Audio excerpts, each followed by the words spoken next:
Hello, and welcome to Choose Your 4-H Adventure Outdoor Skills. My name is Nicole Cutterly, the Extension Educator, 4-H Youth Development in North St. Louis County. And today I'm going to talk to you about how to stay warm in winter. We know that in the wintertime, when we go outside, we wear multiple layers.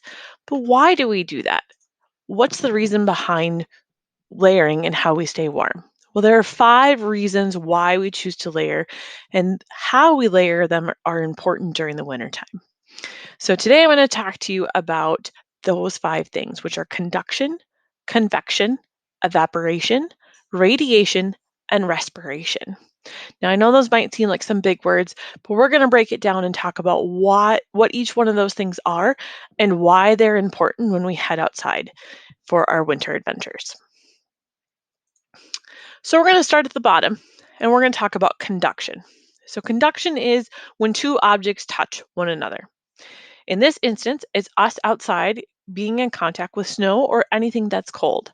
So when we stand on the cold surfaces of snow and ice, when we sit down on a snowbank, that's all part of conduction. Our warm body is sitting on a cold surface. That cold temperature, that cold air is touching that warm part of our body, and it's creating a colder environment for us. So now by sitting on that snowbank, my bottom is going to be really cold. Or by standing on that ice, my feet are going to be really cold. So what are we going to do about this? Well, one are the layers that we wear. So wearing outer layers such as snow pants or rain pants or a warm winter jacket of some sort, that's going to help with that radiation.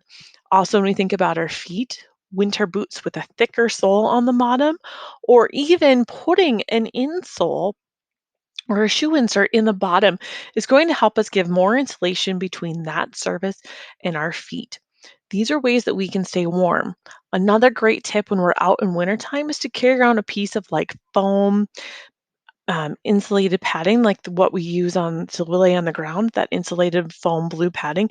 Just carry a chunk of that around. It's a great way to help create a barrier between you and that cold surface, keeping you warmer. You can stand on it, you can sit on it, and it's lightweight and it's easy to take with you. All right, next up we have convection. Convection is all about the wind. So when we're outside, odds are there's going to be some sort of wind or air movement around us. So it can be a windy day or it can be us moving, such as when we go cross country skiing, snowshoeing, or any of those kinds of things. How do we prevent convection? Well, wearing again that thick outer layer, such as a wind shell or an outer layer of a winter jacket or snow pants or rain pants, some sort of a barrier that's going to stop and block that wind is going to help keep our bodies warmer, because now the wind isn't going to come against our body and all the body heat that we're producing isn't going to be left out, hanging out there. So again, that upper layer, having that thick outer shell, doesn't have to be thick, can be a thinner outer shell like a windbreaker, will help in the convection process. All right, evaporation. When we're out and about, we're moving, we're out there snowshoeing, cross country skiing, we're out winter camping, we're working really hard, we have a good chance of evaporation. This is our sweat. Anytime that we're out there and we're sweating, it means that we are dressed too warm. So that's why we wear layers. We can take layers off and we can put layers on. And when we feel our body starting to get warm, we need to take the layers off. We really want to think about staying comfortably cool.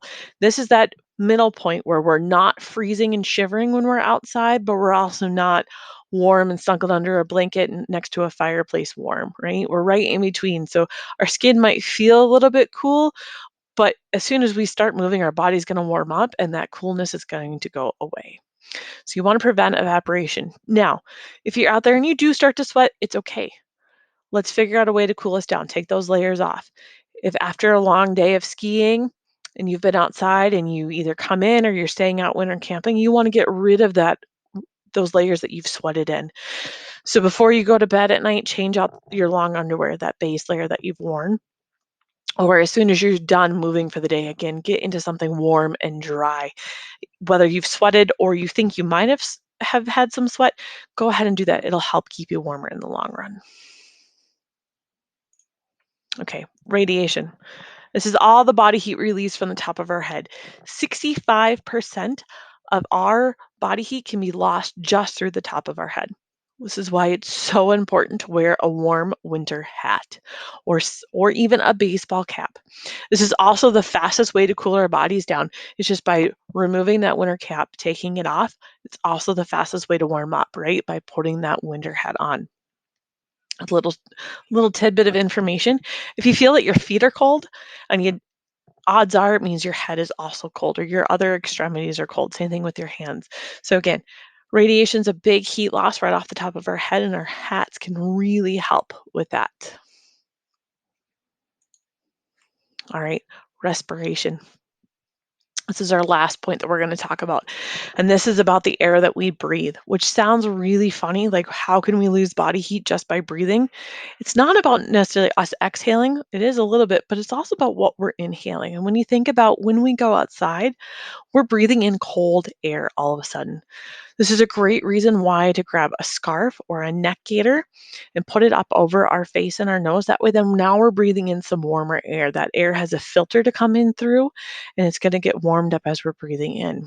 Now, when you think about exhaling back out on the really cold days when we have that scarf or that neck gaiter on, we're breathing out warm air as well, and it's going to get trapped on that, and it's going to get kind of wet and nasty. So we want to change that out when that happens. That'll also help with that respiration process. It's not, we can't stop breathing, but we can help prevent what's coming into our bodies as far as that cold air and help to warm it up by using that scarf and the neck gaiter. All right, so those are the 5 things that we want to think about when we're outside and how to stay warm. We want to think about conduction. So, what are we being in direct contact with? That's a cold surface.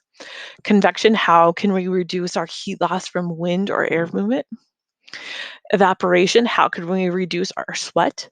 Or thinking about changing out of layers that we've gotten wet in some way and into those dry layers. Radiation from the loss of heat from the top of our head, just simply using a hat or taking a hat off will help with that. And then lastly, that respiration, using that scarf and that neck gaiter to help us as we're breathing. Well, thank you very much for listening today. I hope that you learned something and got to know a little bit more about how we can stay warm in winter.